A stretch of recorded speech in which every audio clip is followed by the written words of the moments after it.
بسم اللہ الرحمن الرحیم۔ معزز خواتین حضرات، السلام علیکم ورحمۃ اللہ وبرکاتہ۔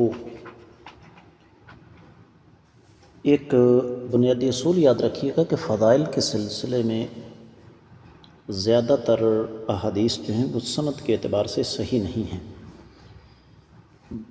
یہی وجہ ہے کہ بعض لوگوں نے اپنے طور پر یہ قاعدہ وضع کر لیا بغیر کسی قید کے، بغیر کسی شرط کے، کہ جی فضائل میں ضعیف حدیث چل جاتی ہے۔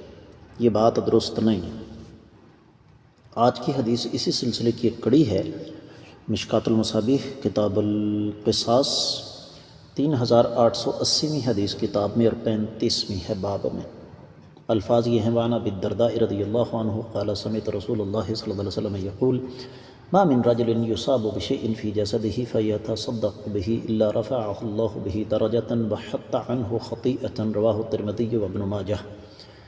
آپ نے سماعت فرمایا کہ یہ روایت سنن ترمذی اور سنن ابن ماجہ میں ہے۔ تفصیلی حوالہ اس کا یہ ہے کہ سنن ترمذی کتاب الدیات 5واں باب ہے، دیت کو معاف کر دینے کے حوالے سے 1393ویں حدیث، سنن ابن ماجہ میں 2693 ہے۔ اور یہ روایت سند کے اعتبار سے صحیح نہیں ہے، کیونکہ اس میں ایک راوی ہیں ابو الصفر، وہ روایت کر رہے ہیں سیدنا ابو الدرداء رضی اللہ تعالی عنہ سے، جبکہ ان کا ابو الدرداء رضی اللہ تعالی عنہ سے حدیث سننا ثابت نہیں، لہذا یہ روایت سند کے اعتبار سے صحیح نہیں ہے، کیونکہ اس کی سند کٹ گئی ہے، اس کی سند منقطع ہے۔ ترجمہ میں اس حدیث کا آپ کو سنا رہا ہوں۔